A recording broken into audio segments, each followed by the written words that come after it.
Welcome. Today we are at a local grocery store and we're going to conduct a grocery store tour with some student athletes who are interested in learning how to eat properly for physical activity and human performance. Now, the nutrition needs of individuals varies, but it varies a lot more between athletes because a person's calories and macronutrient and micronutrient needs are varied based on their gender, the type of activity they're involved in, even season of the year. Pre-training goals, training goals, performance goals, recovery goals are all different, and eating strategies have to be adjusted to accommodate that. So tonight we hope to take this group and you on a virtual field trip experience of how to eat for maximal athletic performance. So what is nutrition? Anybody want to offer a definition? What is nutrition? Okay, nutrition, its very basic definition is food and how the body metabolizes it. That sounds very simple, but it's actually quite complex because we take all the thousands of chemicals that are in our food, both naturally occurring and those that are added to food, and we process them in different ways and at different rates. So we're going to think about the fact that nutrition and food, we can divide the subcomponents of nutrition into 6 basic categories: carbohydrates, fats and proteins, vitamins, minerals, and water. But food is more than just a collection of those 6 classes. Food actually has thousands of chemicals in it. And we're starting here in the produce section because this is the best example of whole food. How many of y'all have heard of clean eating? Okay, it's kind of a popular thing that people are doing now. They want to get back to the food as it was in its original state, in its original condition, not eat a science project. And if you read some of the food labels, it does look like a chemistry experiment when you see all of the different chemicals that are in there and you don't know what they are. So when you come to a grocery store, the best way to be engaged in that is to eat from the perimeter of the grocery store. Always starting here in the produce section and then going, passing over the processed meats, going to the whole meat, the fresh meats, low-fat dairy products, whole grain products that are along the wall, and the breads and the whole grain cereals and nuts, and trying to stay away from things that are processed along the aisles and in the frozen food section. So this is a great place to start. Now, as I said before, food is more than just a collection of carbs, fats, proteins, vitamins, minerals, and water. For example, the foods that we have here contain a vast array of phytochemicals.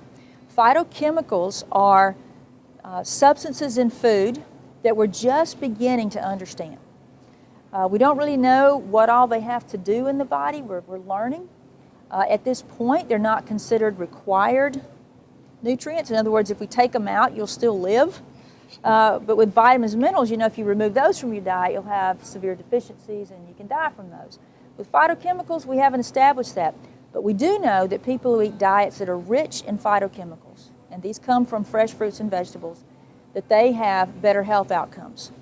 And so it's recommended every day that adults get about 3 cups of vegetables and 2 to 4 servings of fruit, which is, maybe 2 to 3 cups of fruit. So this may sound like a lot, but when you consider this is about a half a cup of green beans, it doesn't look like a lot, especially in our culture where we have giant portion sizes. Okay, so this is not very much food. And you're looking at about 25 calories. So if you had 3 cups of vegetables, it's still not a lot of calories. Okay, and along with the micronutrients, you get the fiber and you get those phytochemicals that we were talking about. For example, phytochemicals give foods their color. In the tomatoes, we have lycopene, and lycopene makes it look red. Inside of the watermelon, the apple peel, this particular phytochemical is associated with reduced cancers. And so people eat a lot of phytochemical, the lycopene, they have less risk of developing cancer. Now, I'm not suggesting that if you go out every day and eat tomatoes and you smoke cigarettes, you're not going to get cancer, okay? But it's an additive benefit to a healthy lifestyle. We have blueberries here. they have a phytochemical in them called lutein, as do these dark grapes. And so these would be, that particular phytochemical is associated with vision. They actually have developed a vitamin supplement that contains lutein and some of these other phytochemicals that help support vision and prevent macular degeneration. Still better to get phytochemicals from food because we know that taken together, they actually work better in the body. So lots of fruits and vegetables. When you sit down to eat, when you look at your plate, you want to make sure that at least half your plate's fruit and vegetables, whole grains. Okay? So is it difficult as an athlete to get fruits and vegetables into your diet? As far as time goes, you have to set some time apart to make sure that you're correctly balancing your diet and eating on time and the correct amounts. Mm-hmm. And so it could be challenging, but you have to be disciplined enough to get the right nutrients in your body. You've hit on a key point, and that's planning. As busy athletes, you're on the go. You got practice. You're traveling on the road. You don't always have access to fresh fruits and vegetables unless you plan ahead. And so there are some ways that you can do this without it causing too much grief. One way is to get the prepackaged, pre-washed, ready-to-eat versions of these different things. I know that they sell them, ready-to-eat, washed. They sell them in smaller portion sizes as well. You can add vegetables, even fruit, to sandwiches. You can take some vegetables, slice them up on your pizzas, and you can make healthy pizzas. You really can. You can buy some of the crust already made out and put your low-calorie, low-fat meat on it and add fruits and vegetables that way. You can even make a fruit pizza. You can even use things like vegetable juices. Keep those with you on the road. So the dedicated athlete who's very interested in eating healthy, they'll go to the store, they'll buy some fruit, even dried fruit, if you're worried about it spoiling. Keep it in your backpack, pocket, your duffel bag, and have that. There's an interesting study that was done not too long ago where some dietitians put some fruit in the weight room for the guys, the football players. They were in there lifting weights, hoping that after the workout they would stop by and pick up those oranges and those apples and eat them, but they were in such a hurry they walked right by and left them. So the next day they actually prepared the fruit, cut it up, it was washed, it was ready to eat, they took it and they ate it. And so some athletes, what one strategy is to cut your fruits and vegetables and have them in baggies ready to go. Just take one afternoon or one day and make up your snacks for the week. Another strategy is to buy them that way. You can get single serving of the different fruits. You can use the dried fruits again that are prepared that way. So you can also get the canned versions. Just be careful that you do the water pack instead of the syrup. Now, I know calories are not usually an issue for athletes, but during off season you might not want to eat so many calories versus when you're training or performing. Another option is you can use some of the fruit spreads that are available. Put those on some whole grain bread. And again, it's portable, not likely to go bad on you while you travel. Okay?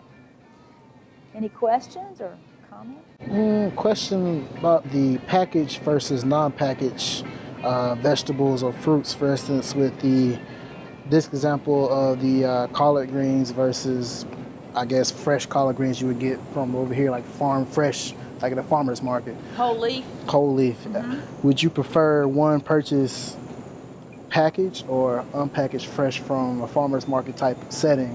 Do you prefer that, or what makes it so different from packaged versus unpackaged? That's a great question.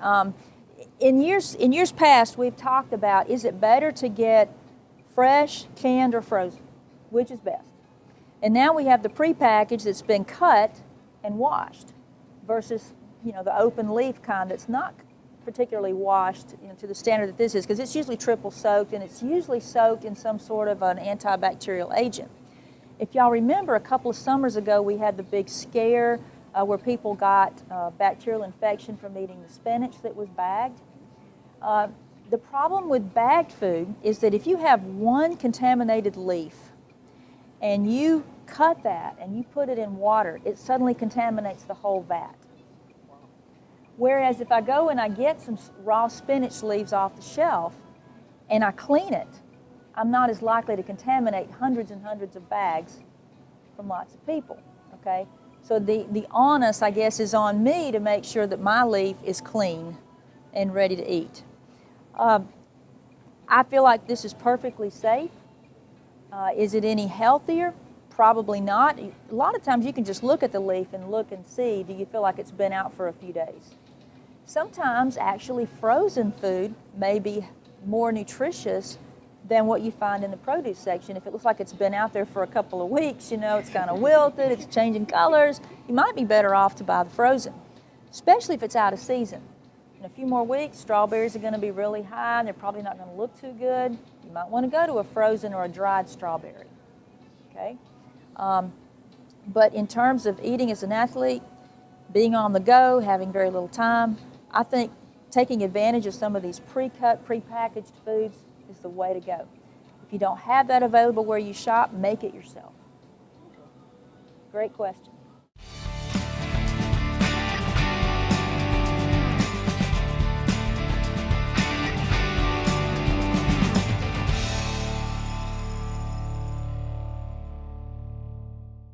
Okay. Dr. Johnson, I have a question. What happens when we don't have time to eat the produce food and we have to buy more of the processed stuff that has more chemicals that give us more potential dangers? Like, how do you go about changing from produce to things that have so much preservatives in them? Okay, that's a great question. I get this asked of me quite a bit, actually. It's unrealistic to think that everybody could always have fresh fruits and vegetables available to them at all times. As a matter of fact, if everybody today were to follow that guideline of 3 servings or 3 to 5 servings of vegetables and 2 to 4 servings of fruit, the produce section would be stripped in just a few minutes. We have 300 million Americans, and it's growing, and it's not realistic to think that we can all eat fresh fruits and vegetables unless you go out and grow your own garden. We are going to have processed foods. We have to have processed foods to feed our country. Thankfully, processed foods are tested. The chemicals in them are tested by the government, and they usually undergo rigorous testing for years to make sure that the chemicals are safe. Now, that's not to say there isn't some argument about what's safe. As a matter of fact, I would encourage you to check out the FDA websites, the USDA websites, and compare what they say is safe with Centers for Science and the Public Interest. Many times they have a different take on which chemicals are safe. But generally speaking, because we do add a lot of vitamins and nutrients to our food that's processed, you'll find that it's pretty healthy. Yes, eat as close to the way Mother Nature intended for food to be, but understand it can't always happen that way in our modern day culture. One of the things that's popular right now is the paleo diet. You heard of that? Caveman diet?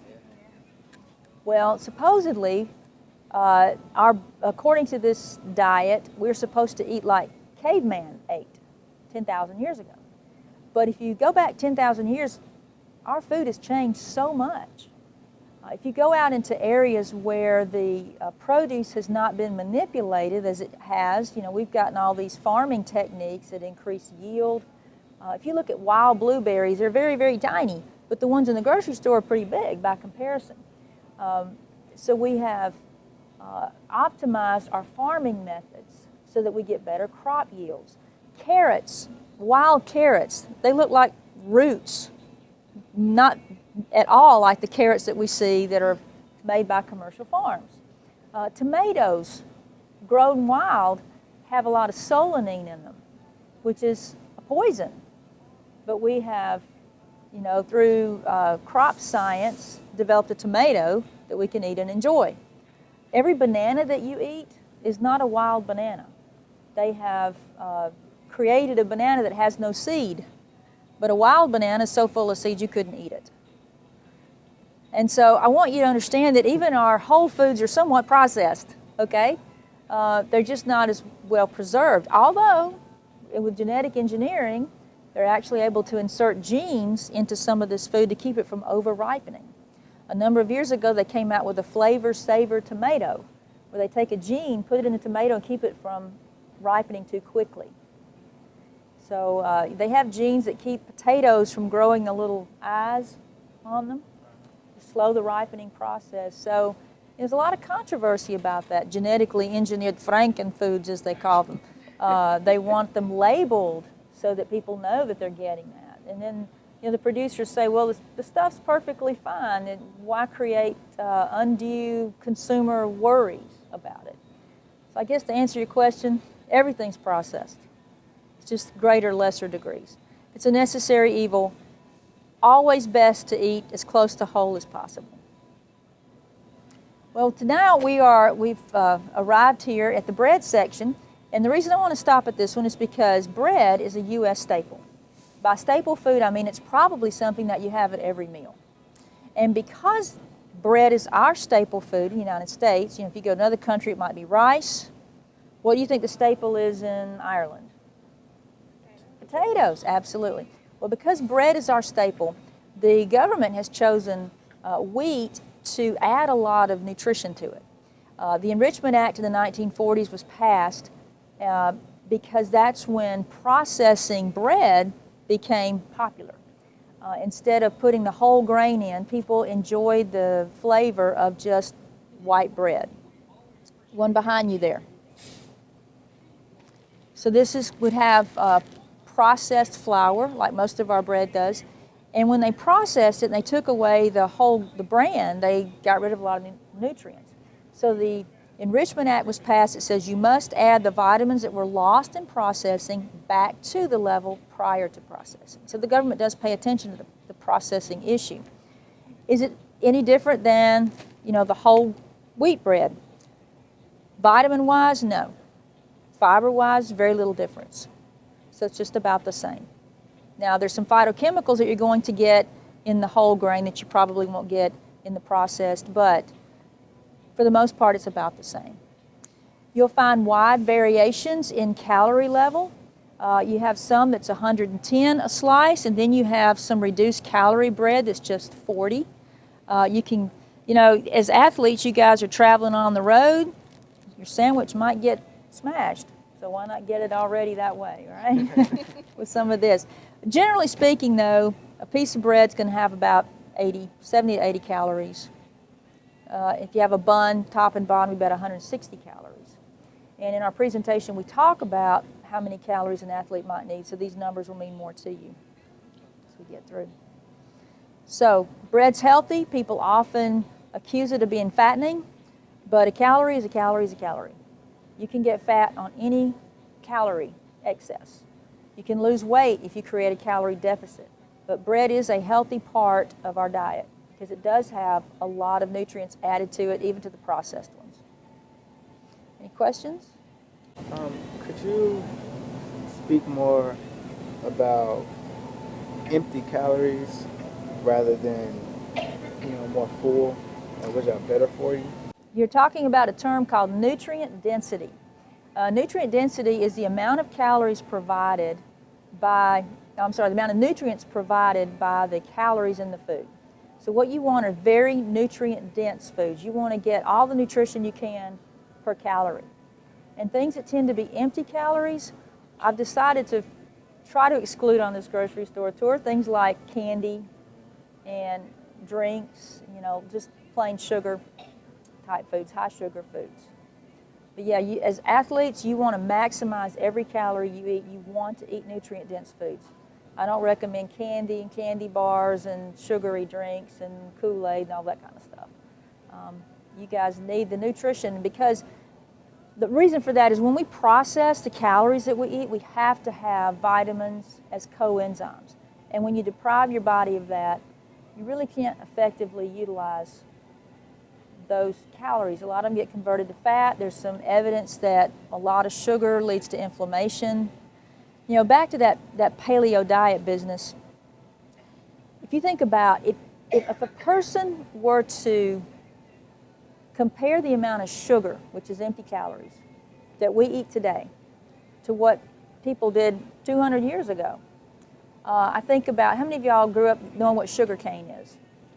Sugar cane, okay, from the South, you've had some sugar cane. So think about how much sugar cane, in terms of feet, would you have to eat to equal the amount of sugar in a 32-ounce cola? 4 feet of sugar cane. You'd have to eat it. Yeah, you wouldn't be able to do that. So but you could probably, I've seen people down that much soda in a day. 32 ounces is not a whole lot. And then think about the cookies and candy and all that other. We eat a lot of sugar in modern culture, especially in the United States, because our government subsidizes soy and corn farming to keep food prices low. This got started back in World War I when they found out guys coming in the military were malnourished, and so they began to subsidize the farms and to grow more food and have a healthier population. Well, now here we are 100 years later, and we get too much food. We get too many calories from sugar and from fat, because they take the corn and they get the sugar out of it, and they get the corn oil out of it, and they take the soybean oil, and they sugar and fat. So it makes them appear to be less expensive because those products are subsidized. The broccoli farmers aren't getting any money, okay? Carrot farmers. And so it does make it a cheap food, and we eat way too much of it. Good question, though. Okay, so that's why it's so much cheaper for one to come to a store, for instance, and buy a Coke or buy, for instance, a candy bar. It's so much cheaper than, for instance, coming and buying something healthier, like a healthier substitute. Like you notice that most of your healthier foods are maybe even $1 amount or even a couple of cents higher than what you would spend to get something like a piece of candy was higher in fruit, higher in sugar. And I was thinking, is that the same reason why a person may spend more to eat healthier versus going to like a fast food restaurant like McDonald's or Taco Bell or restaurants of that nature, and why it's so much cheaper? Where I've noticed my own self stating that, well, it's cheaper to go to McDonald's, spend $5 to get a full meal than going somewhere like, the store and buying a nice balanced meal. It's going to cost me maybe twice that, or maybe 3 times, depending on what I'm trying to shop for. Even though I'm buying not just for that day, but even more down the road, it seems like that. So is that like really the reason why most of your per se junk foods or high sugary foods are cheaper versus your more healthier, foods that you would like to buy? That is a debate that rages on, okay? It's an excellent question. Is it cheaper to eat healthy? Is it more expensive to eat healthy? Great question. The answer to that depends on on what you're eating, okay? Several years ago, the United States government came up with something called the American Healthy Basket. They sent some dietitians out. They went to the grocery store, and they came up with menus and shopping lists for a family of 4 on what they used to call food stamps. Now it's called SNAP program. So you're talking about a family of 4 making less than, at that time, $25,000 a year, and they could eat healthy. But the key was they had to cook the food. I mean, there's not much cheaper than rice and beans. Now, when you go out and you buy food that other people make, now is when we get into expense. It's pretty cheap to make a hamburger patty, thousands of them at one time. Pop them down a conveyor belt, freeze them, send them out to all these stores, run them through a machine, versus a chef preparing very healthy food at one of the more upscale restaurants. Yes, the government subsidies do artificially lower the price of sugar and fat, and that's why there's so much of it in a store and in the fast foods and convenience foods. But let's think about this. Eating those kinds of foods are associated with chronic health disease. Now, as of this date, the average diabetic spends about $400 a month on supplies. Think about that. if you eat a lot of the unhealthy food and you get a lot of the chronic diseases that are associated with that, you think about the health expense. And this is why we're interested in getting people to eat healthier. Yes, it might cost a little more, and yes, it might take some time and some planning that we talked about before, but you're better off in the long run to try to eat a healthy diet. And it can be done if you plan and you buy some of the healthier foods that you can cook yourself. Isn't it said too that healthier foods will fill you up faster rather than grabbing a bag of potato chips and then eating the whole bag and still being hungry? Therefore, you buy more junk food. That is a great question too. It's a satiety factor of foods. Generally speaking, foods that are higher in fiber, like the department we just left, the whole grains, are more satiating. They fill you up versus the sugar rush that you get from eating sweets. Now, fat's pretty satiating. If you eat a fattening food, you're probably not going to feel hungry for a while, but you're also going to get a lot of calories with that. And there's some fats that are healthy, and when we get to that aisle, we'll talk about those that you can eat more of and those that you should restrict. Great question. And another question would be, I know I'm asking a lot, and this might sound, I guess, rhetorical to some degree, but if we know that these foods, these high sugary foods, are not healthy for, the population, why do we, I guess you could say, or we know they cause such diseases or ailments, why do we allow sale or use of these products to the population if we know they're not the best, the best route to go when people are trying to, just basically consumption of foods they need on a daily basis? Another hot topic.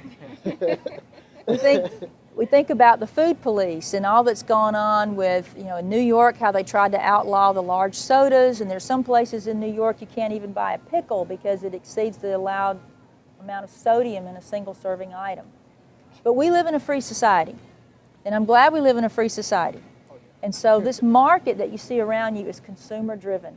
And if you all demand and purchase the power of the purse by coming in here and buying healthier things, that's what this store will stock and stores around it. And this store was recently remodeled, and they're carrying more of the healthy food items. I talked to the manager today because people are demanding it. That's what they want. So it's got to be driven from the market up. It's not. I don't think we're going to be able to successfully police what people eat. We as consumers have a say so in what gets sold. Yeah, classic example. You're young people. I'm not. But I remember when McDonald's sold the McLean Deluxe hamburger back in the 80s. It was a very low-fat hamburger. It was healthy. Have you all heard of it? Never. No, born in the 90s, unfortunately. Have you heard of the Big Mac? Yes, I used to work at McDonald's. So. Okay, both burgers were around at the same time. The Big Mac has survived. The McLean Deluxe went the way of the dodo. Okay, you don't see it anymore. Again, consumer driven. Had people purchased it, then it would still be here. Now, a lot of these chains are offering healthier fare. 30 years ago, McDonald's didn't have salads and oatmeal and fruit cups and dairy products, and they do. So we're seeing a shift driven by your age group. That's good news.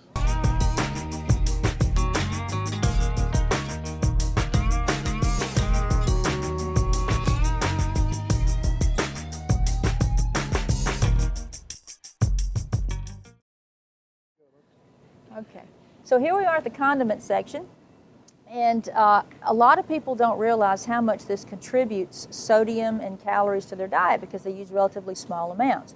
But here's a rule of thumb. If food doesn't rot, it probably has a lot of sugar, salt, and fat. Okay? There's an acronym called SOFA, solid fat and added sugars, and this is probably the best example of this.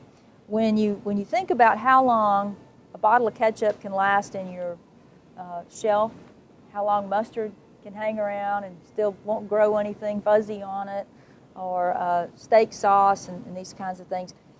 Fortunately, we do have low sodium versions that are available, but generally when they drop the salt, they have to raise something else to maintain that preservation factor.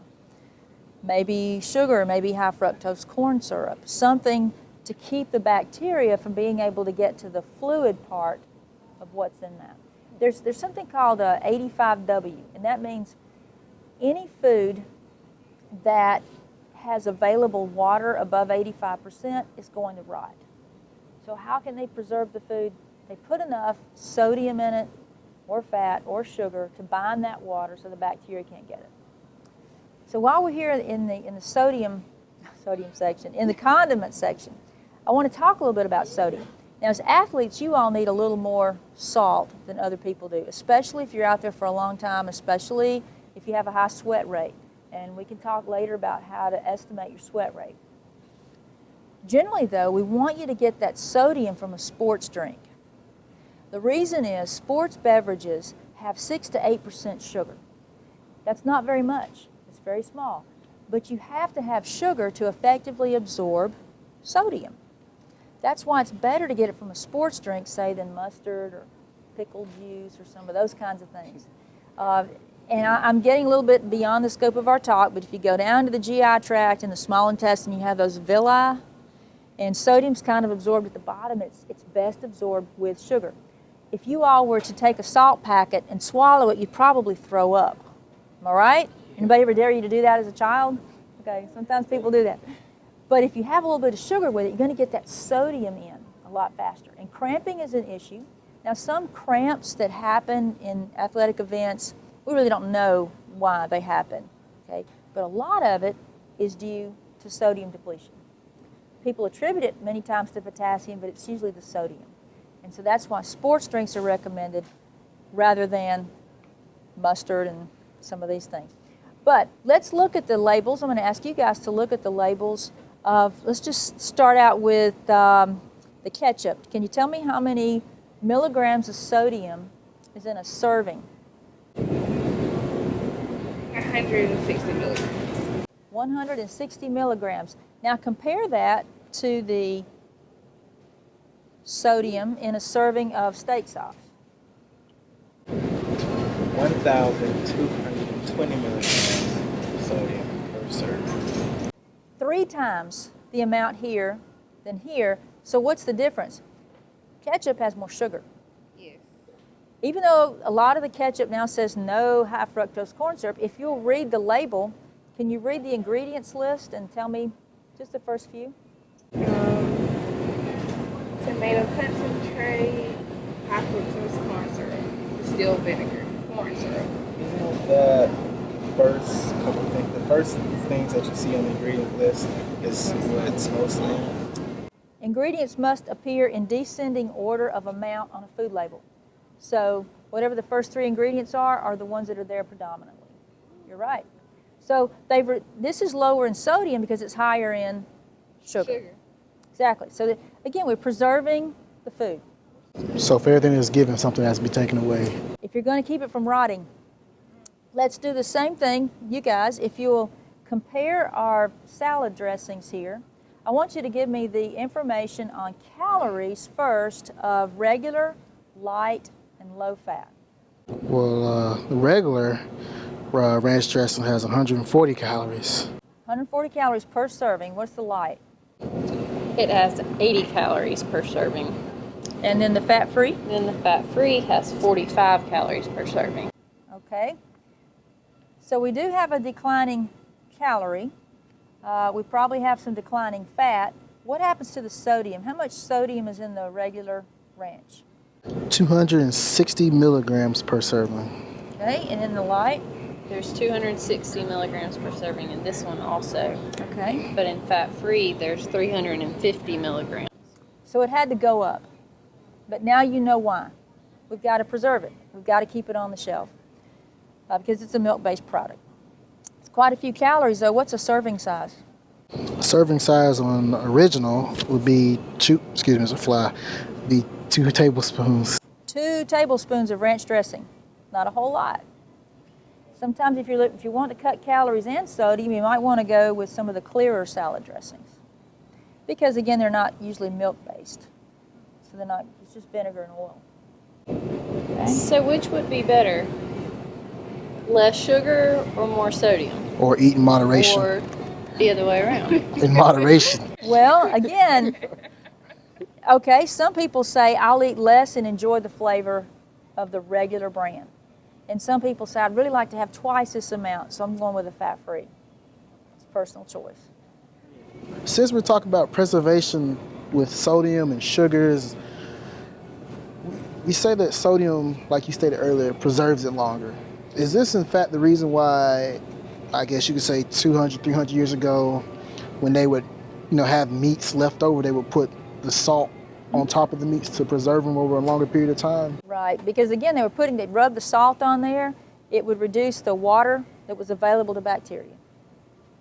Still, a lot of people got sick and died from those old food preservation methods because they're not as good as we have today. I mean, it was a totally different society. As long as we're talking about sodium, do you guys know how much sodium you need? What are the recommendations? Okay. 2,100 for a healthy American. Excellent. The guideline is 2,300 milligrams or less per day. But if you have a family history of hypertension or risk of hypertension, you're right, 1,500 milligrams. That would be pretty hard to do if you ate one package of ramen noodles, which I understand is a college staple. Can somebody give me the sodium content of a pack of ramen noodles? Seasoning? With this season or One pack without? is 910 milligrams. 910, and you're supposed to have somewhere between 1,500 and 2,300. That's all you've had. Think about all the sodium you're going to get through the day by eating processed foods. You may do two packs of noodles just to kind of hold you over for a longer amount of time. I know. I talked to some people. I told some people use rather than using the packet that comes with it, because that's where all the sodium is coming from. They substitute it with a different type of seasoning and still use the noodles for the price. Excellent. Tell me the amount of sodium in that spaghetti.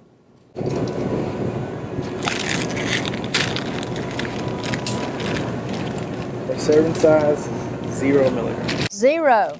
So it's truly the great cooks who've learned how to flavor their food with something besides salt and sodium. Now I have to tell you that your desire for sodium is a moving number. If you cut back on salt, you tend to like less salt over time. The more salt and sodium that you take in, the more you want. Now salt and sodium aren't the same. Salt shaker, when you sprinkle that salt, it's about, it's almost half sodium.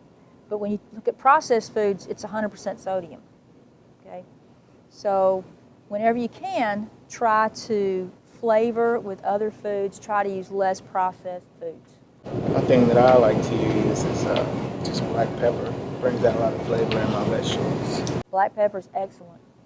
Sure is. And there's a whole spice aisle over there that you can avail yourself to. And try different spices. And if you go to the American Heart Association webpage, they have a whole table on things that you can use besides salt and processed foods. Another thing to think about, if you go over to the aisle where these foods are located and you see the boxed dinners, things like rice in a box or macaroni prepackaged, that's going to have a lot more salt in it than if you go down to the bottom and get the plain noodles, or you get the plain beans. Now, if you just must have some of these convenience meals like Hamburger Helper or some of that kind of stuff, because a lot of college students like that, you can make it healthier by adding vegetables to it. Why not pour a can of vegetables into your Hamburger Helper, or put your own cheese in it, mozzarella, instead of the packet that came in it? So there are ways to make it healthier. Now I have a question, Dr. Johnson, about certain items saying organic. What's the difference? What makes them better or not? Something I've always been concerned with, because it makes you seem like, okay, it's organic, so it has to be better, right? Okay, good question, because we're seeing more and more items labeled organic. Again, consumer driven. So a chemist would say that organic means anything that contains carbon, and inorganic would be something that doesn't contain carbon, and 98% of the world has carbon. But from a food standpoint, organic means that these foods were prepared according to strict government guidelines. And there are guidelines for different things. For example, if you eat organic beef, it has to meet a stringent list of qualifications. The cattle has to be grass-fed. You can't have so many cows per acre. You can't put them in a stall and feed them corn for weeks and weeks before you slaughter them. They have to be, fed out in the open as they would. If you're an organic farmer, you can't even use wood-treated fence posts around your pasture because they don't want any chemicals from that wood to infect the cow or somehow, get into the meat supply. They do not receive antibiotics, okay? So they could get sick. So what happens? Do they feed you that sick cow? No. They treat the cow and they put it in the non-organic beef, what everybody else eats, because they don't give them any kind of chemicals. When it comes to plants, they don't use pesticides. They don't use bagged fertilizer. They use natural fertilizers. So they're spraying natural fertilizer out on these plants. They better be sure that they're clean. So the question that naturally comes is it better for me to eat organic? Well, this has been answered, and according to the research, there's really no difference between organic and inorganic. Okay, pasture tonsils, the nutritive value is pretty much the same. There may be one benefit, and that's with fresh fruits and vegetables. Organic fresh fruits and vegetables have not been sprayed with any kind of chemical, whereas the ones that are regular have been. But the government has studied those chemicals for years and years and years, and they've deemed them safe. Good question. Thank you.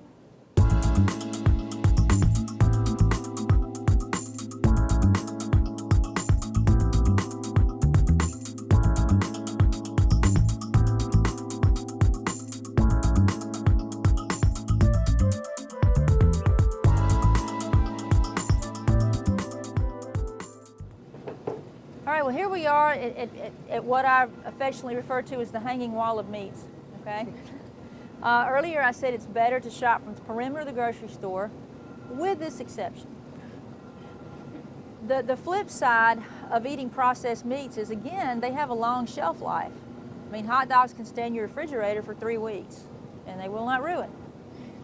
When you're on the road, sometimes you might think, well, I'll be sweating a lot today. I'm going to play this game, and I need some protein, and it's got sodium in it, but it's less likely to deteriorate. So sometimes maybe it's an option. But I do want to talk a little bit today about choices in this category. Now let me ask you a question. True or false? Eating chicken is better for you than, or turkey would be better than eating the regular hot dogs or bologna or processed. Okay, well, let's find out. Let's find out today. Now, what I first want you to do is to compare turkey bologna to regular bologna and light bologna. So there should be some light, turkey, and regular.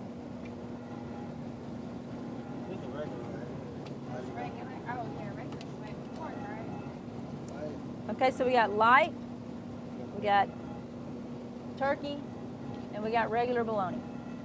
So I want you to turn over and look at the label and just do a little comparison of calories and sodium and fat for me. So let's start with the regular.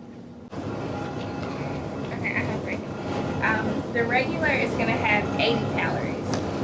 And how much sodium? It's going to have 250 milligrams of sodium. And fat. 7 grams of fat. Okay, so that's regular. And who has the light? We have light. Calories wise, it has 60 calories. Sodium has 170 milligrams. And then fat wise, it has 4 grams. 4 grams. Okay, so a little better. Now we're going to look at this is the chicken version? Turkey. Turkey, okay. Turkey has 30 calories per serving, 1.5 grams of total fat, and 250 milligrams of sodium. A lot more sodium. Okay. A little bit less calories because it's chicken. And how comparable was it to light? How many calories did we say? 30 versus 60. 60. So in this case, it was less. Okay. But now I want you to look at some wieners and make the same comparison. Okay, so what we want to do is do that, make that same comparison with hot dogs. So let's just regular hot dogs, the classic. Oh, listen, this is what we talked about earlier, front of package, right there on the front. And a lot of foods are going that way. It makes it a lot easier than having to look on the back and see. So you can just use the front of package comparison. So you have 90 calories, 50 calories. 50 in the fat-free made with turkey. And 120. Really, actually more calories in the turkey this time compared to regular. So the point is you have to really, you can't always say that, well, if it's made out of turkey or chicken, it's better. You have to be label readers. And while we're here, I would like to also point out something you guys were probably raised on as children, Lunchables. Am I right? All right. So just using front of package labeling, think about the calories in a Lunchable. You have 300 or 400 calories, 290, 290, 510. A rule of thumb is if the sodium level is higher than the calorie level, it's probably not a good choice. So I challenge you to find a Lunchable where the sodium level is less than the calorie level on this front of package. Can you find one?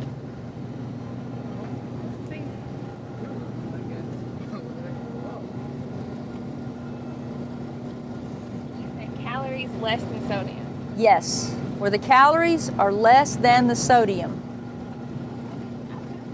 Did you find one? 560, 340. I'm sorry, where the sodium is less than the calories. Oh. I'm sorry, I said that makes wrong. a difference. You want sodium less than calories. None of them. Be double. None of them. And that's the bad part about Lunchables. In addition to the fact there's no fruits, no vegetables, you have a lot of fat, a lot of sugar, a lot of salt. We're seeing more and more children now with kidney stones.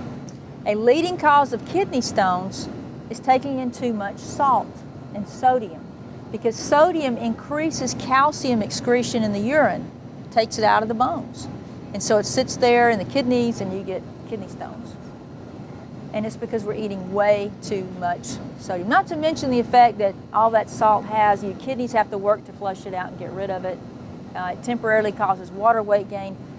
Again, athletes need more, but we'd rather you get that from sports drinks. It's better absorbed. All right. So now we will move on to the fresh meats, which we do encourage you to eat.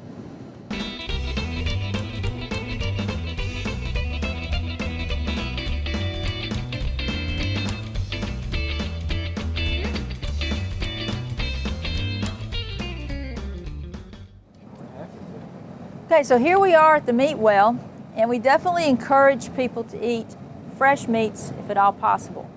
But I want to say one thing at the beginning. I think a lot of athletes overemphasize protein. Am I right? They do a lot of supplements, and I understand why. Because when we get over here to the meat section, you'll see that meat has a lot of fat. When you guys look at a plate of food, probably the most calorically dense food on there is going to be the meat. Most meat has anywhere between 75 and 150 calories in an ounce. And so you have 3 or 4 ounces of meat, which, 3 ounces is a deck of cards. I'll bet you fellas can eat a lot more meat than a deck of cards. Yeah. Okay, so you eat a lot of calories. And so many athletes who want to avoid all that fat that's in meat and avoid all those calories turn to supplements. The powdered drinks, that you mix up. I'm not saying it's a bad thing. I am saying that if an athlete does not know how much they need, they can overdose on protein. Your body can't really store it. You do need more protein when you're building muscle, but if you go beyond that, you're taxing your kidneys, you're increasing calcium loss, and it also contributes to dehydration. So it's important for athletes to know how much protein they need during training, after the event to restore, help the muscles regrow and rebuild, and then how much they need during off season. They really don't need very much at all. Dr. Johnson, since you're speaking about supplements, I know that in specific stores that sell protein supplements, that a lot of people don't realize that because there's so many supplements that are made, that the FDA does not have to approve them all. They only approve or disapprove when something goes wrong and there's a suit put out. So could you kind of speak on the importance of knowing, what you're picking up and how to find whether a third party has tested the supplement rather than the FDA? Well, that's a big topic of conversation. And one of the things that we talk about for athletes, when you get to the college level, it's pretty equal. You're playing with people who have about the same training that you have and about the same genetic endowment, really, because you're at a division and they recruit accordingly. So a lot of athletes look for an edge, and many of them try to find it in a bottle of supplements. Unfortunately, as you said, many supplements have not been tested by third party, and some that have been tested were tested under conditions that are not the same as swallowing them. Maybe they were ingested, or maybe it was lab studies, or they were injected, and you get a different result than if something passes through the GI tract and you don't really absorb very much of it, or you don't even know if it makes it to the cellular level. So even maybe some of the studies may be suspect. Here's my deal on supplements. If you're taking a vitamin or mineral supplement and you're an athlete, it's probably not necessary. There's a couple of occasions where it is necessary. For example, female athletes who no longer have a cycle because they're so lean, they're going to need some calcium. There's a condition called runner's anemia. When runners first get started because of foot strike and the organs striking the skeleton, they may lose some iron. They might need a little iron at the beginning, but eventually your body catches up. Some runners feel like they do better with vitamin E, but by and large, if you're eating a healthy diet and you're an athlete, you don't need vitamin mineral supplements. You just don't. So you wouldn't recommend a multivitamin? I mean, I would say multivitamins are great as an insurance backup plan, but if you're eating the way we've talked about tonight, it's not necessary. Think about all the vitamins in our food. You take a box of cereal, it's got vitamins in it. We talked about the vitamins added to bread and to flour. We add vitamins A and D to milk. People drink vitamin water. We have lots of vitamins. We have a very nutrient-rich diet. Now, beyond vitamins, when you start talking about supplements, you might also be talking about herbs, ginkgo.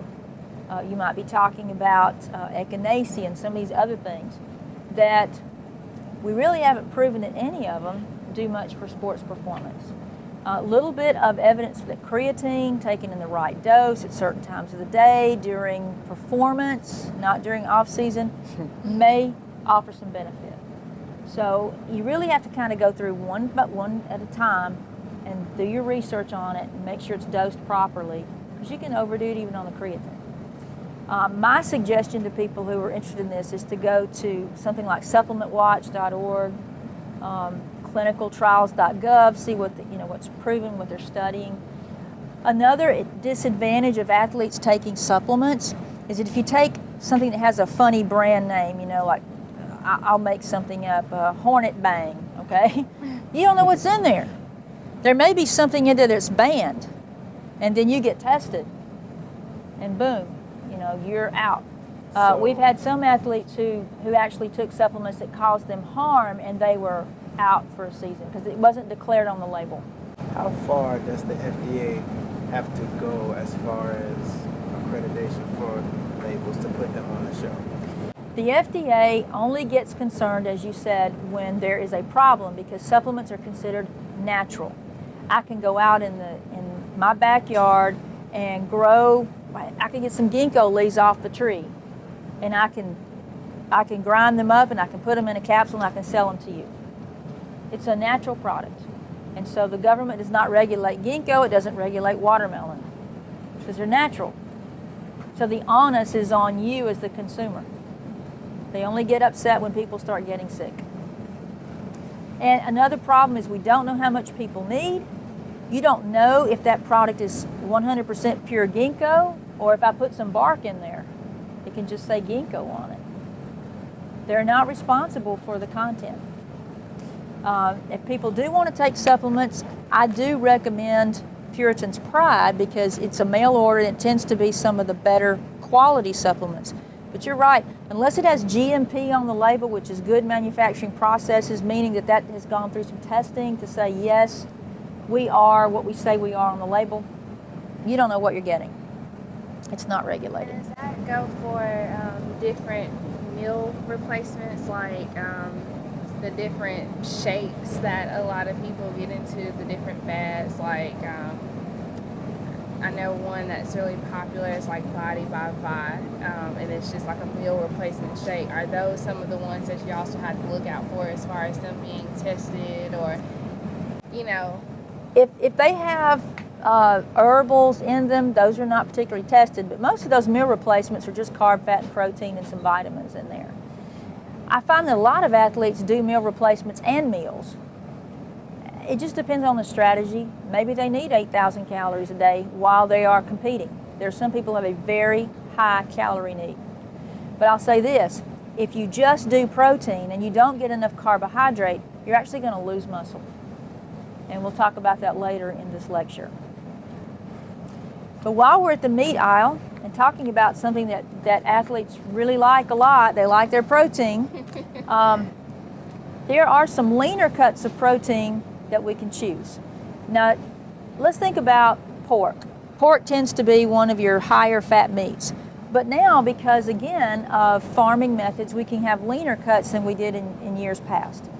You can see the fat in ribs. Okay, you can see all that fat. It's very obvious that it's there. But if you go over and move down to the leaner chops, you see very little fat. Okay, so that's not a whole lot of fat, and you can cut off the excess. The way you cook this can keep the fat level low. Rather than frying, you could bake it. And you can flavor it with something besides salt. So very little sodium in this, and a lot less fat than there would have even been years ago when we had fatter hogs, okay? We just did. If you stay away from the bony cuts, like, and these are considered butterfly chops. They're going to have less fat than the kind with the bone in it that you see here, okay? So that's got a lot more fat in it. You can trim away the visible fat on the meat. And you can find the leaner cuts. Let's talk about hamburger meat. 2 packages of ground beef. This one is 75% lean. In other words, it's 25% of what you see is fat. When you cook this, that fat's a lot of it's going to precipitate out of it, but still a lot of it's going to be in there. Whereas this package of meat is 80% lean. You can get hamburger that's, over 90% lean. It's going to cost a little more, but you're getting more meat. Okay, if you just look at this is $5 versus $9, but you're paying for fat. And it's the saturated fats predominantly that you don't need. And we'll talk more about fats in just a minute. So get the leanest cut possible. And then we have ground turkey, which is 85% lean. You can still get ground beef that's over 90%. So again, is ground turkey less fat because it's turkey? No, they can find the fat on turkey and grind it up and put it in here too. Okay, so you really have to be good label readers. All right. On chicken, I recommend that you remove the skin. That's where most of the cholesterol is, most of the fat. You can remove it before you cook or after you cook, either way. Before it's a little tougher. I use a pair of catfish cleaners. Pull it right off. Is that the same even if you're trying to bake chicken, you still need to remove the skin from it? Take the skin away. Yes. And bake it. Baking is a lot better than frying. If you are going to fry, though, you want to use some of the healthy oils, which we're about to cover. As far as other meats go, you want to try to stay away from the processed meats as you head on down and you think about things like corn dogs and sausage biscuits and I have a friend who says if I can't shoot it in the woods, I'm probably not going to eat it. So, what is a Spam anyway? You have no idea what's in there. So again, try to go with the fresh, leaner cuts of meat whenever possible. And then think about meat substitutes. Soy, nuts, beans, eggs, low-fat dairy products, cheeses. These are all great sources of protein with a lot of fiber, a lot of nutritive value without all the fat and cholesterol. So cooking in best to worst order. Would you put grilling, baking, or frying? Well, the guidelines on grilling are not to grill more than once or twice a week because you actually make, the grilling process creates some chemicals that can actually cause intestinal cancer. So I would say baking is number one, grilling is number two, unless you have a George Foreman grill. Now those, they don't generate the same thing unless you just overcook it and create a lot of little charcoal there. And then frying would be the last. I mean, if you bake chicken, 165 calories, as soon as you fry it, you've gone over 300. Yeah, it's the fat is truly fattening. Wow. So when you look at your plate, next time you sit down to a nice dinner, divide it out in your mind and make sure that meat occupies less than a fourth of that plate. Less than a fourth. You don't need as much meat as you think. Okay? Good. Thank you. All right, we are on to fat. So we're off to fat.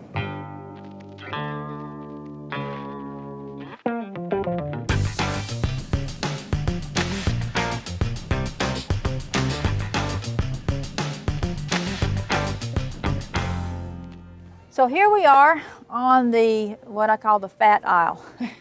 I think it's fitting that we are here under baked goods because fat is hidden in many of our foods, especially baked goods. I want to start out by doing a little comparison. Tell me how many grams of fat are in the Swiss roll? Just overall fat grams. Total fat, 12 grams. 12 grams of fat. And how many fats in the vanilla wafers? Or Nilla wafers? 6 grams. 6 versus 12. So one Swiss roll versus how many Nilla wafers? 8 vanilla wafers. 8. A lot of fat. You wouldn't think that a cake would be full of fat unless you cook. Okay? Some people haven't made cake in a long time. A lot of people don't think about fat being in snack crackers. But if you look and compare some of these snacks, Has 8 grams of total fat. And it has 3 grams of total fat. and what about number of crackers you can have? 4 crackers. 12. 12. Okay. A lot of times I can tell just when I pick up the boxes, the heavier ones are going to have a lot more fat in it. And how about a saltine? A saltine has a total fat of 1.5 grams, and that's an amount of 5 crackers. A lot less in the saltines compared to these. So we talked about fat being hidden in meat. It's in baked goods. You have to be a very good label reader. It's in a lot of other snack items. Now, one popular college item, I believe, is Oreo cookies.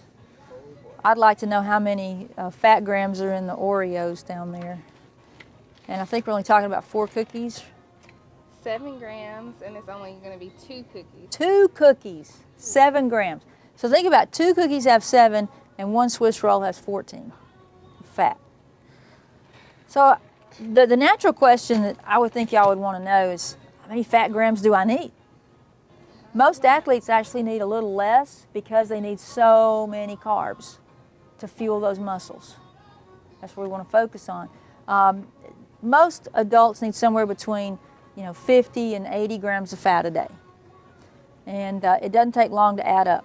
When you think about a high-fat meat, it's probably going to have 10 grams of fat in it. Okay? You eat 2 or 3 ounces and you've got 30 grams. And now you eat a couple of these Swiss rolls and you've got 30 more grams, and it just starts adding up pretty fast. Popcorn is a popular one. Can you compare the air in the bag to the microwave? Looking at the fat content of air popcorn and microwave. Okay, fat.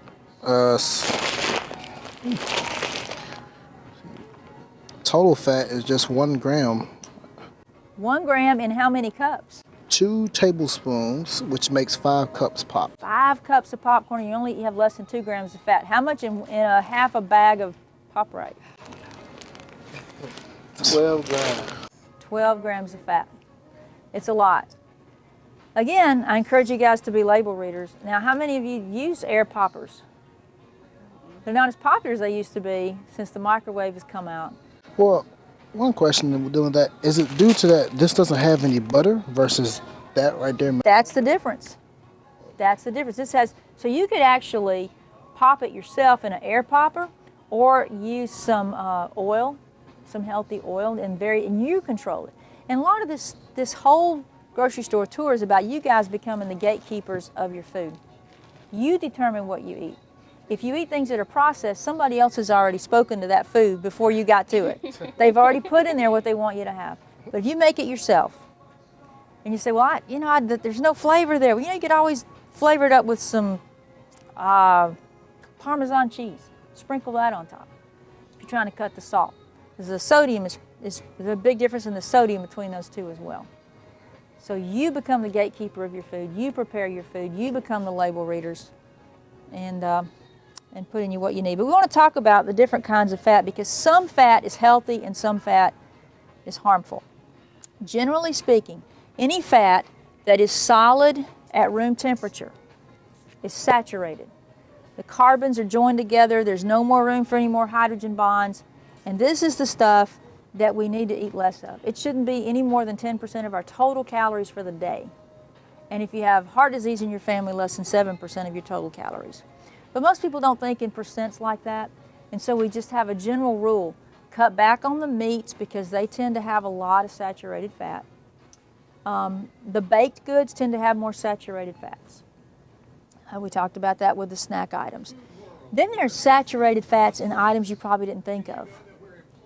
Coffee Mate, the non-dairy powdered creamers, that's fat. When you go to the movies and you eat that movie popcorn, it's probably palm oil or coconut oil, the most saturated fat you can buy. Chocolate bars are full of saturated fat. So think about biscuits and pound cake and cookies and cupcake. Well, no, you can make cupcakes with oil. Absolutely. You can make biscuits with oil. You just have to put them in a muffin tin.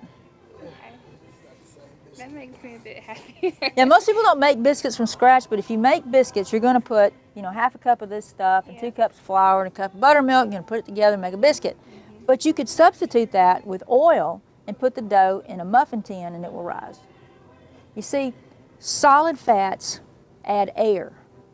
We whip the air into it, and then when it begins to rise and the carbon dioxide bubbles and all that, then it makes it rise, like a donut. But you can make your favorite foods, you just have to alter it a little bit with the healthier oils.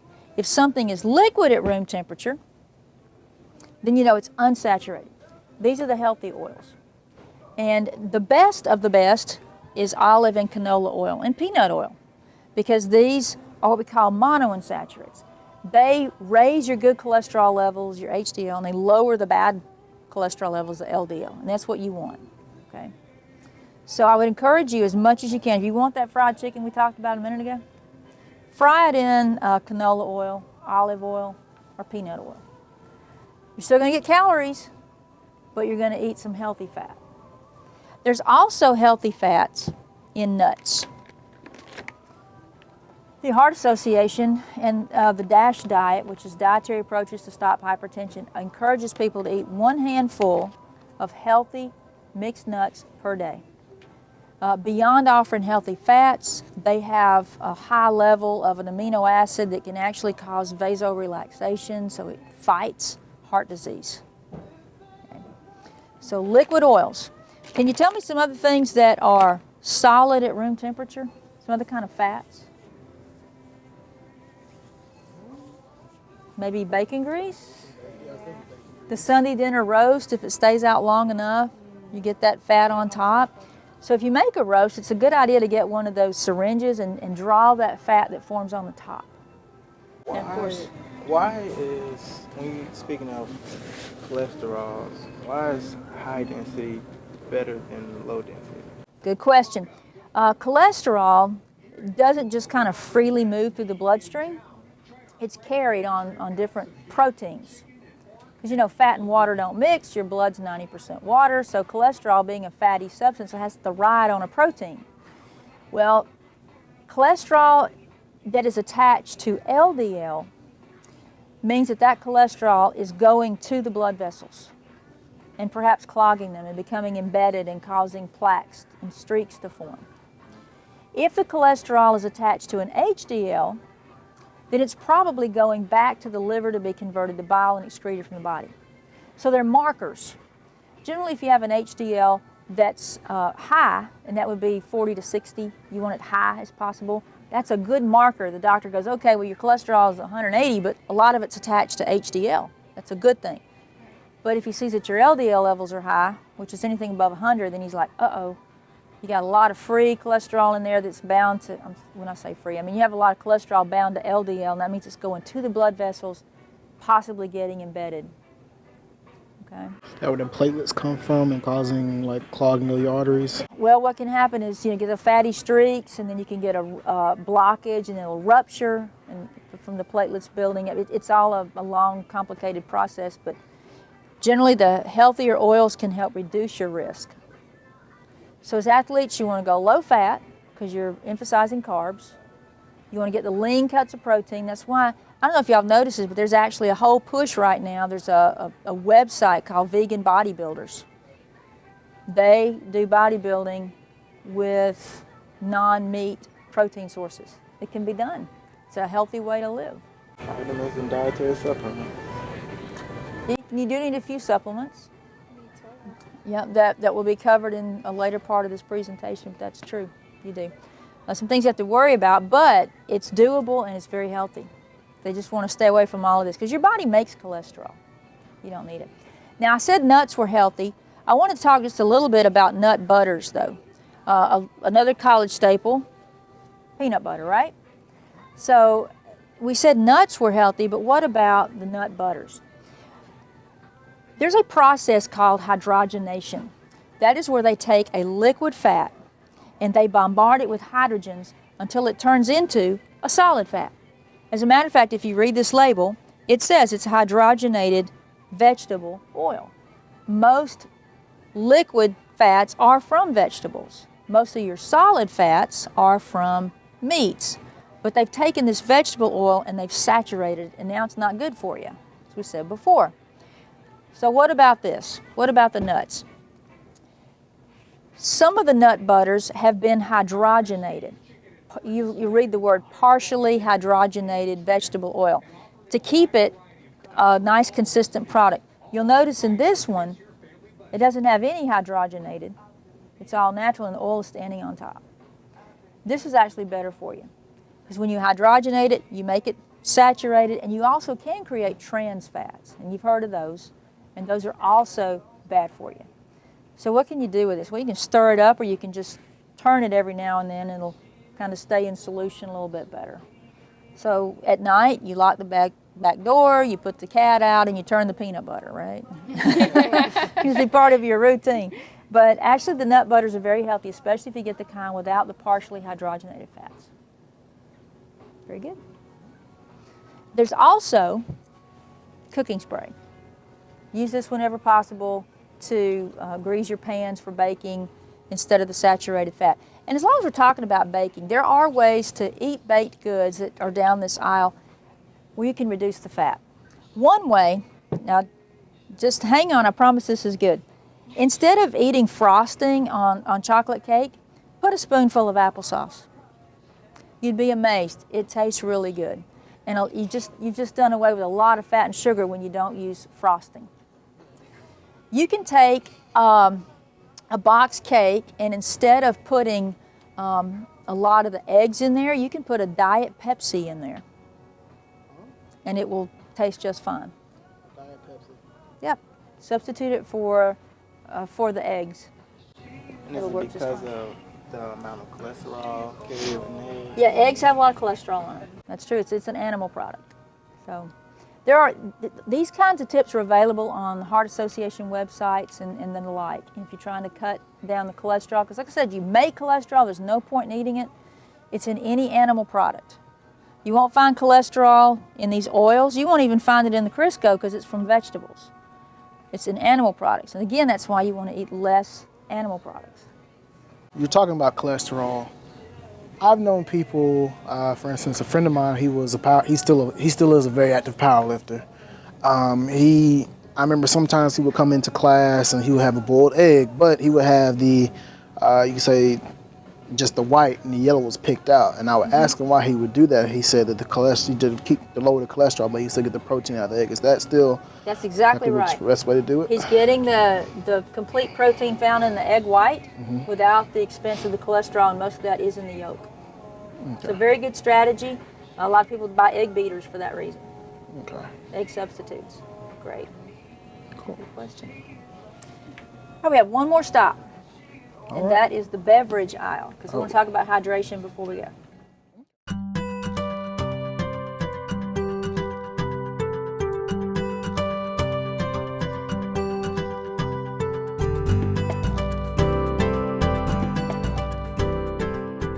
All right, here we are at the beverage aisle, and I have to say that of all of the nutrients that athletes should be interested in, it's fluid, okay, water.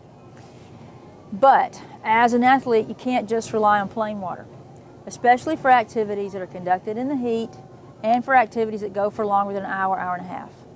Most of the time, if you're going to go out and play basketball for an hour, water's fine.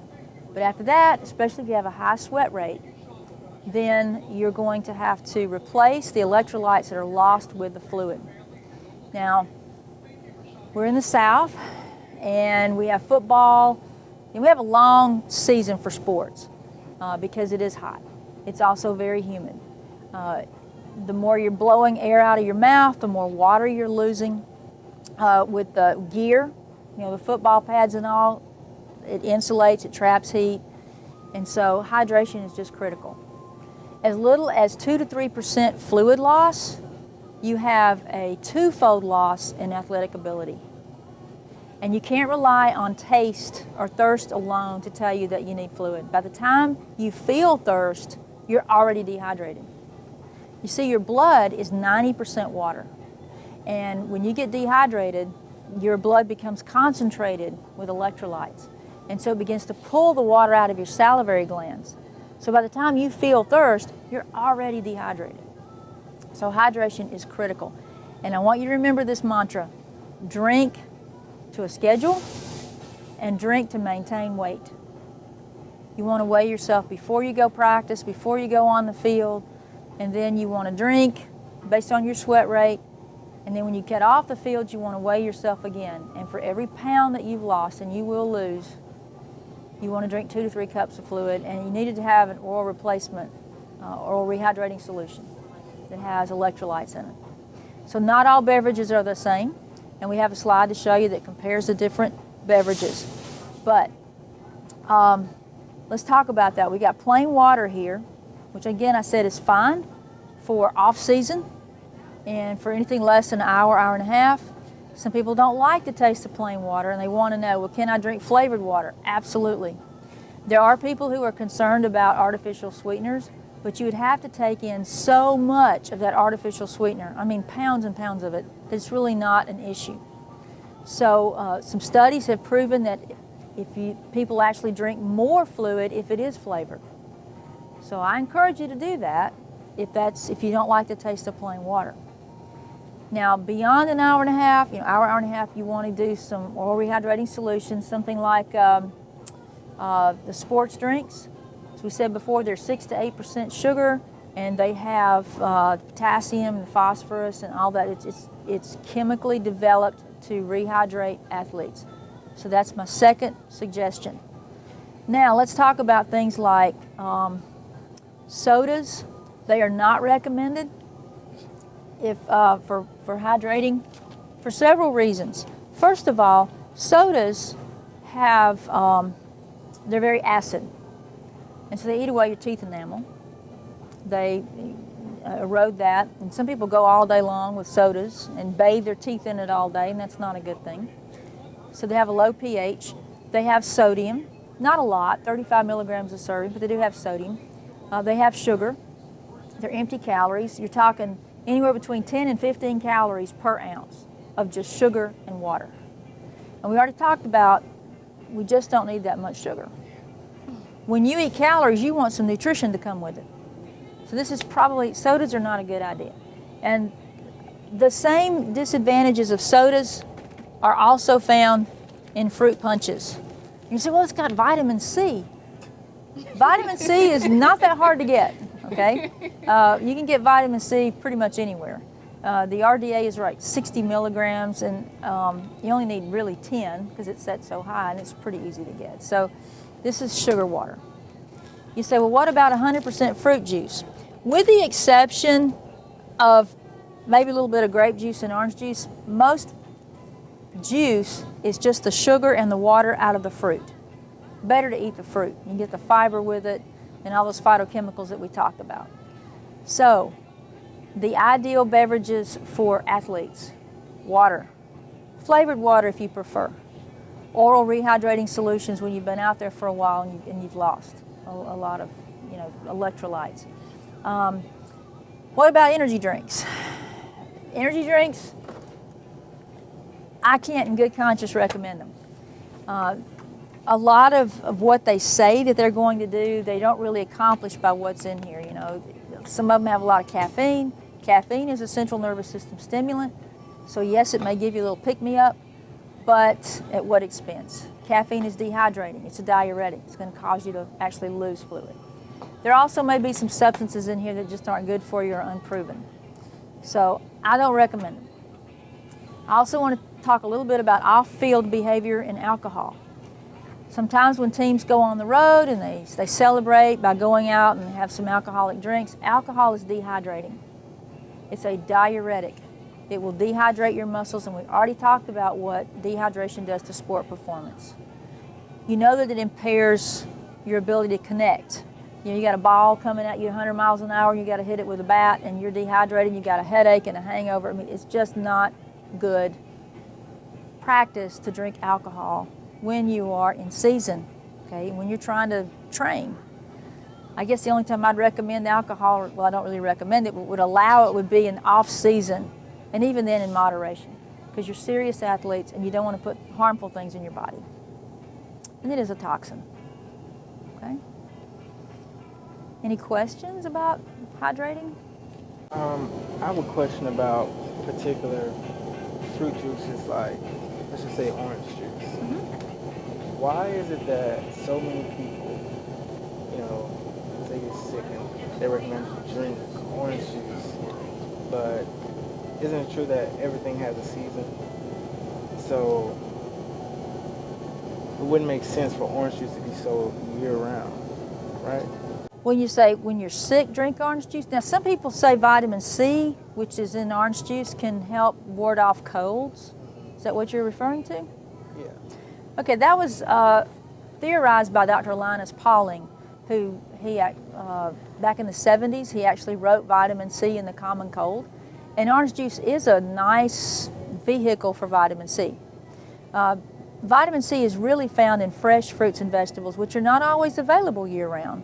And so getting it from orange juice is a great idea, year-round. It's not something that we make, we don't store it. So getting a little glass of orange juice every day was a good way to recommend that people get vitamin C before it was added to everything from Kool-Aid to cereal. Having said that, does vitamin C prevent a cold? No. But we do know that white blood cells, which as you know is your line of defense, has a lot of vitamin C in it. They found vitamin C in white blood cells, and so they do support a good, strong immune system. So you are encouraged to get vitamin C every day, hopefully through fresh fruits and vegetables. Maybe that vitamin supplement we talked about before that's a good insurance, or a glass of juice. I have a question about the waters that have been enhanced with minerals and all of that extra stuff. Does that really do anything extra for you, or is it just there for, I guess you could say, decoration? That is an excellent Because I think it's question. disgusting. Well, I want to show you something. Let me find that. Thank you. I hope if I've done anything tonight, I've made you label readers. Yes. There are a lot of different kinds of waters. Look at this. This is just supposed to be water. But look at that ingredients list. Science It's a lot. It's a science project going on there. And I want you to pay attention to just one of these. I want you to read that word there. Cochineal extract. For color, to make it the color that it is. Cochineal extract is actually from a species of roaches. They actually use these roaches, it's an extract, to color the water. Now, up until a few years ago, it did not have to declare that on the label. It just said artificial colors. So my answer to your question is, I would try to get water that has the least amount of ingredients in it. Now, mineral water, it does have a standard definition. It has to have so many parts per million of naturally occurring minerals. Is it worth the extra money to buy it? Probably not, because you're going to get minerals out of other things, out of the other, particularly meats and dried beans and peas and nuts. I would encourage you to get plain water in a sports drink. If a sports drink is not available, you can dilute juice. It's 2/3 water, 1/3 juice. That would get you about the same place that a sports drink is. Last option is to dilute Coke. 1/3 cola. I'm talking about when you have nothing else available to you, okay? 1/3 cola, 2/3 water. And you have to make your own sports drink. But you guys, part of a collegiate environment, you have sports drinks available to you. Okay? Good deal. Well, I've enjoyed it. Thank you so much for taking your time out. We appreciate it. We've learned a lot today. Great. Sad, We also want to thank the store manager for allowing us to come in tonight and have our tour, and thank you for participating in our virtual field trip.